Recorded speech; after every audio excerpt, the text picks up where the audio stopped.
चिंतित मत हो सोमकरण, हम आ गए हैं। तुम क्यों आ गए?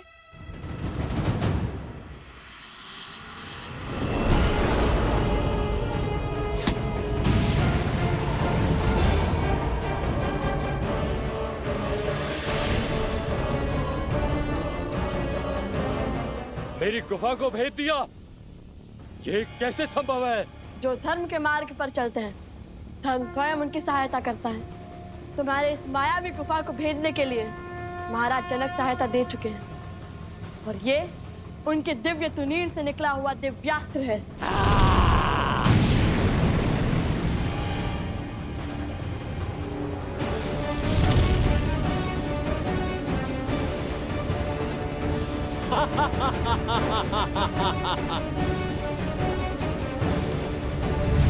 उठो!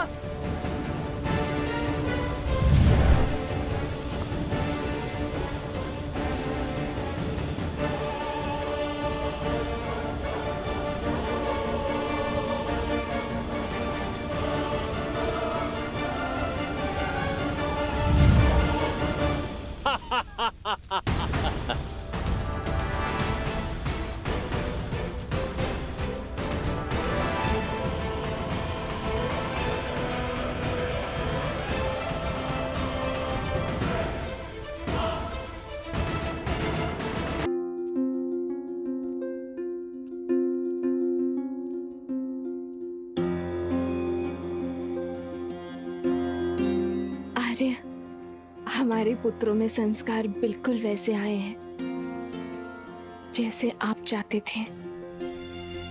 रघुकुल के ये वंशज रघुकुल का पताका लहराने में सक्षम होंगे आर्य।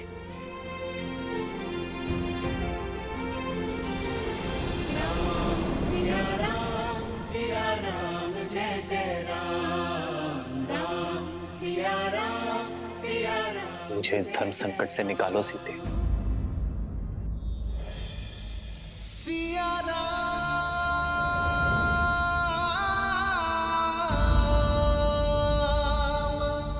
प्रकृति सूर्य की प्रतीक्षा में है।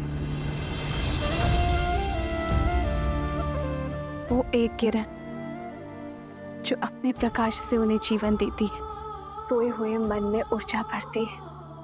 सीते, आप मेरे वही सूर्य हैं। जीवन यात्रा में मेरी जीवन साथी भले ही भिन्न है, किंतु अंतर्मन,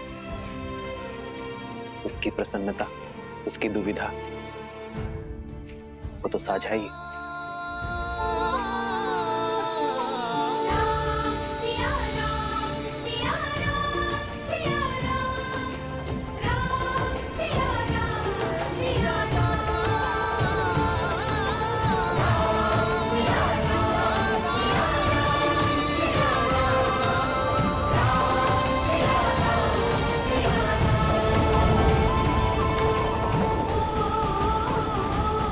कैसे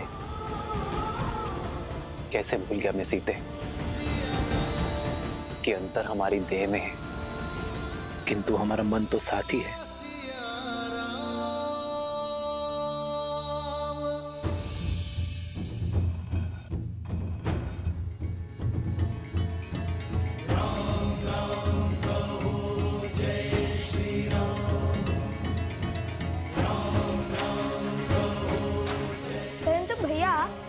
आपको कैसे पता कि भीतर ऐसी माया है? जब मार्ग में कोई रोकने वाला ना हो तो समझ जाना चाहिए कि कोई आपको वही लाना चाहते हैं। गुफा के प्रवेश द्वार पर ना कोई सैनिक या फिर कोई सुरक्षा न देखकर मुझे कुछ अनिष्ट प्रतीत हुआ। जैसे हम मकरासुर के जाल में फंसे थे, वैसे ही यहाँ भी फंस सकते थे। ओमकरण के उपवस्त्र और कुंदन भी असुरों ने ही रखे थे ताकि हम इस गुफा में आए।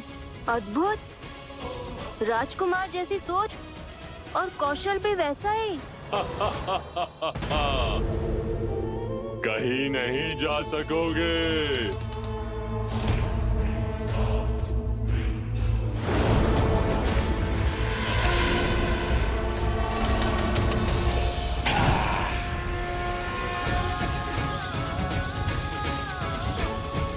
राम नाम के समक्ष कोई असुरी शक्ति टिक नहीं सकती।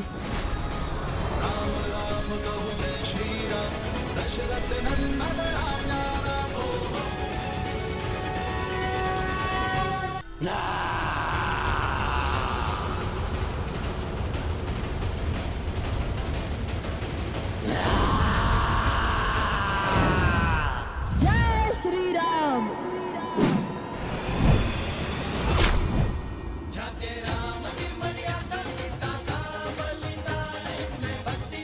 अद्भुत भैया।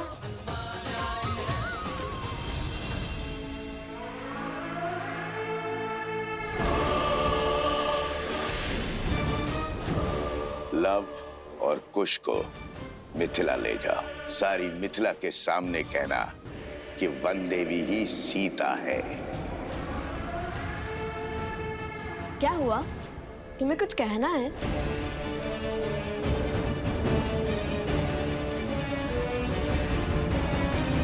नहीं नहीं, तब चलो शीघ्र, अत्यंत भूख लगी है। चलो।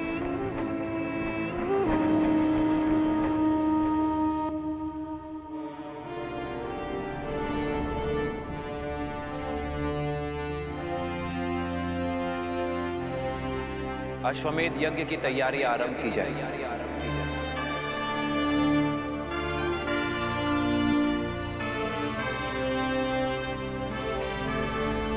मैं अपनी पत्नी के साथ ही यज्ञ में बैठूंगा।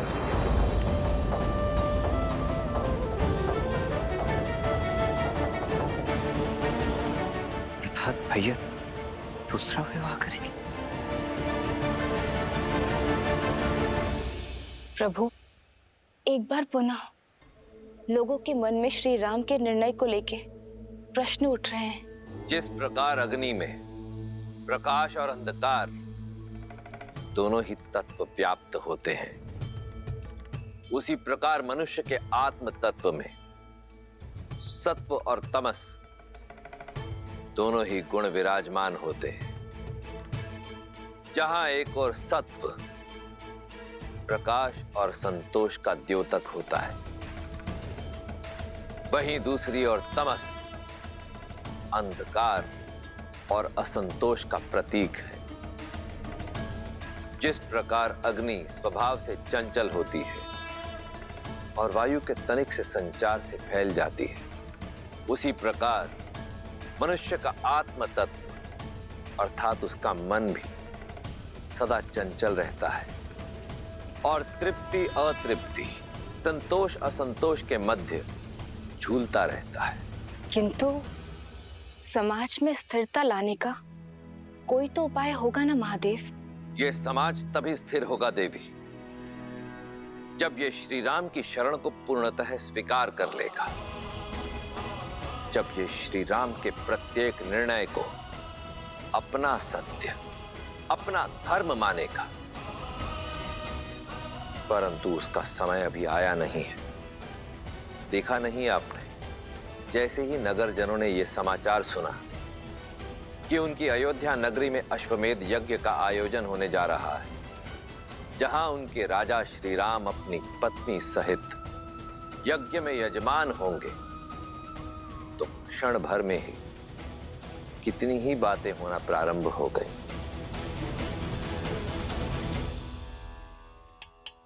क्या कह रहे हो? जैसे इस मटके की टंकार कहती है कि ये खरा है, वैसे ही मेरी बात भी 100% सत्य है।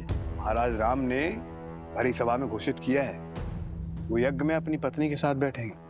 आप सही कह रहे हैं। लगता है राजकुमारों ने महाराज को दूसरी विवाह के लिए मना लिया है। वैसे उचित ही हुआ है। समाज में ना पत्नी के बिना घर पूरा होता है, ना महारानी के बिना राज्य। उचित ही कह रहे। ये लो बंधु। सुनिए, भोजन तैयार है, आइए भोजन कर लीजिए। अरे भाग्यवान, भोजन छोड़ो, पेट तो हमारा बातों से ही भर गया। तुम नहीं जानती, समस्त नागरिकों में चर्चा है महाराज श्री राम दूसरा विवाह करने जा रहे हैं। क्या? फिर से कहो। हाँ, अपने कानों से सुनकर आई हूँ। महाराज राम विवाह करने वाले हैं और सुना है विवाह मत्स्य देश की राजकुमारी से करने वाले हैं। मत्स्य देश की राजकुमारी ये तो बड़ा अशुभ समाचार है। यदि विवाह हुआ तो महारानी सीता का अपमान होगा। वही तो। कैसा अपमान?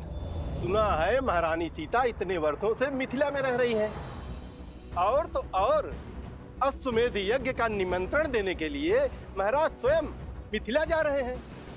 मुझे तो लगता है महारानी का त्याग और वनवास दोनों मिथ्या है, मिथ्या। प्रजा को भ्रमित किया जा रहा है।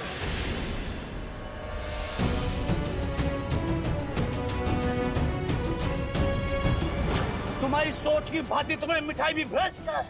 हमारे राजा राम को झूठा कह रहे हो? अरे यदि किसी द्वार पर उनकी छाया भी पड़ जाए ना, उस घर में भी कभी कोई असत्य नहीं कहता, और तुम उन्हीं पर लांछन लगा रहे हो। बहिष्कार करो, बहिष्कार करो, बहिष्कार करो, बहिष्कार करो। बहिष्कार करने से पहले इसको इसके पापों का पुरस्कार तो मिलना चाहिए।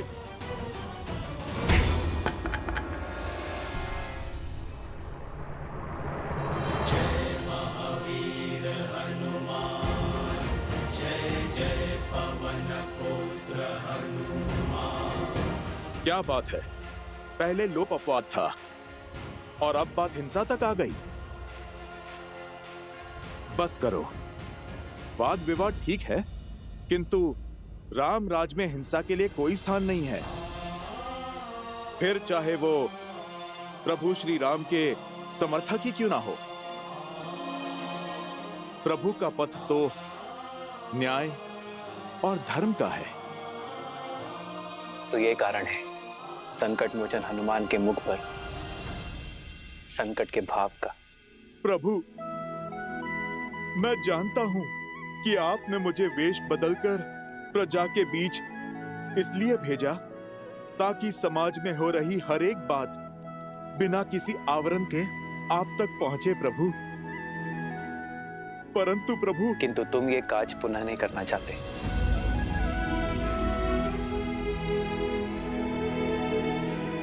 क्योंकि अगली बार ये भक्त भगवान के अपमान पर अपना क्रोध नहीं रोक पाएगा। प्राण ले लीजिए प्रभु, किंतु आपके प्रति अभद्र शब्द सुनने का दंड मत दीजिए। प्रभु, मैं तो जानता हूं आपका निर्णय अंत में समाज को ज्ञान और सुख का प्रकाश देगा, माता सीता का सम्मान बढ़ाएगा। किंतु ये सब क्यों प्रभु? क्यों ये प्रजा ये नहीं समझ रही है? क्योंकि लोक अपवाद अभी कुछ समय के लिए ठहरा है हनुमान, पूरी भांति समाप्त नहीं हुआ है। संदेह था मुझे कि ये राक्षसी शक्तियां अश्वमेध यज्ञ के मेरे घोषणा के पश्चात पुनः प्रभावशाली होंगी। किसी अच्छे गुण को संजोने में, उसे बनाने में जीवन निकल जाता है हनुमान, किंतु उसे बिगाड़ने के लिए एक क्षण भी बहुत है। राक्षसी वृत्ति के विरुद्ध हमारा ये युद्ध बहुत लंबा है, कई चरण है उसके। सहस्त्रमुख रावण की सोच को अभी प्रजा के मन से निकालने में बहुत समय शेष है हनुमान।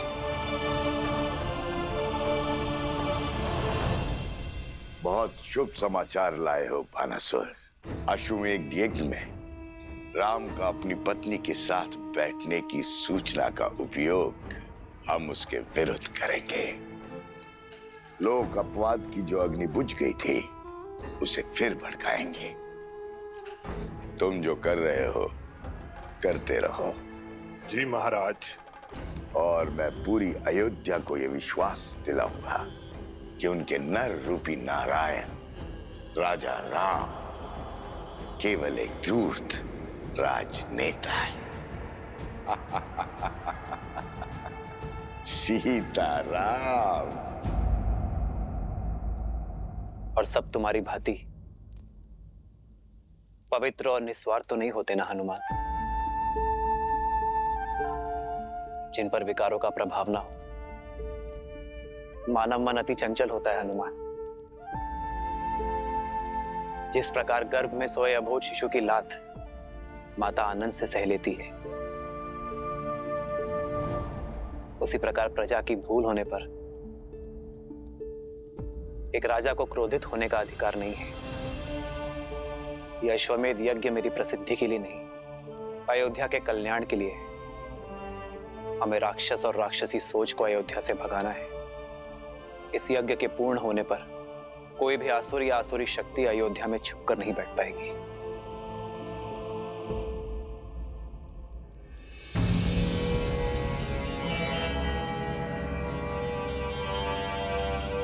प्रणाम संत श्री। अरे बाबा आ गए। साधु बाबा की, साधु बाबा की।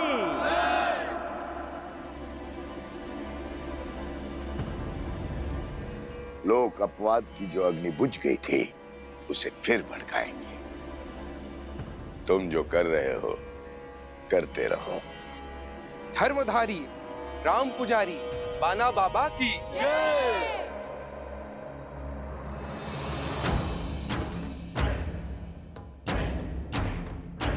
मैं अपने तपोबल से ये समझ चुका हूं, महाराज राम जिस मर्यादा, जिस धर्म की बात करते हैं वही सत्य है।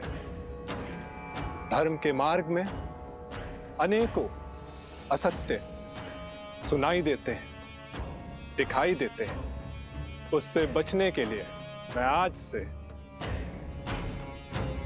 ये पट्टी बांधकर हर मार्ग से निकलूंगा। राम राज्य का हित श्री राम की बताई हुई बातों में है। हम सब श्री राम की पूजा करते हैं क्योंकि उन्होंने धर्म के लिए अपनी पत्नी तक का त्याग कर दिया। परंतु यदि महाराज उस त्यागी हुई सीता को पुनः अयोध्या ले आएंगे तो वो त्याग नहीं, छल होगा। अब अयोध्या में उस त्यागी हुई सीता के लिए कोई स्थान नहीं। अब कोई मर्यादा को भंग करने का दुस्साहस नहीं करेगा। बिल्कुल उचित कहा बाबा जी। ये तो हमारी भावनाओं के साथ छल होगा। रामधारी राम पुजारी बाबा की जय। रामधारी राम पुजारी बाबा की जय। रामधारी राम पुजारी बाबा की जय। आइए सब बाबा का आशीर्वाद लीजिए।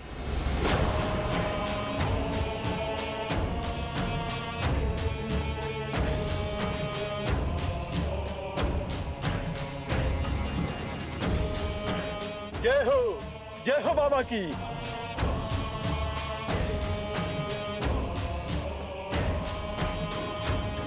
जय हो बाबा जी की, जय हो बाबा जी की। बाबा की जय हो, बाबा की जय हो, जय हो बाबा की। अब आगे क्या करना है महाराज? अब संध्या को भेष बदलकर अयोध्या में किसी और को समझाएंगे कि केवल सीता ही अयोध्या की महारानी हो सकती है और कोई नहीं। और यदि यही सत्य निकला तो महाराज ने अपनी महारानी के साथ ही यज्ञ में बैठने की घोषणा की है। सत्य कहा, परंतु एक सत्य ये भी है कि त्यागी हुई स्त्री कभी महारानी नहीं बन सकती। और जब दो सत्य टकराएंगे तब होगा महासंग्राम। महासंग्राम करते देखा है मैंने आपको, कभी शारीरिक तो कभी मानसिक। इतना सब कुछ सहकर भी इतने शांत कैसे रह लेते हैं आप प्रभु? मेरे मन का हर ज्वार सीता के वचन का विश्वास शांत करता है हनुमान। सीता और मेरी संतान के लौटने का प्रण मुझे प्राण देता है। और मैं ही क्यों, मेरी सीता भी तो उसी क्षण की प्रतीक्षा में है।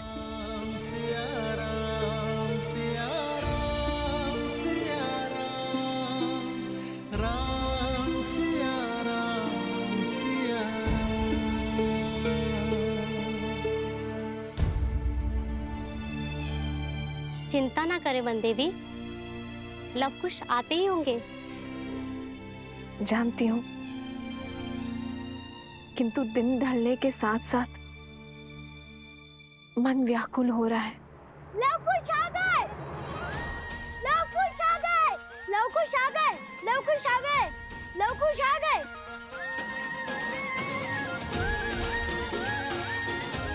लवकुश की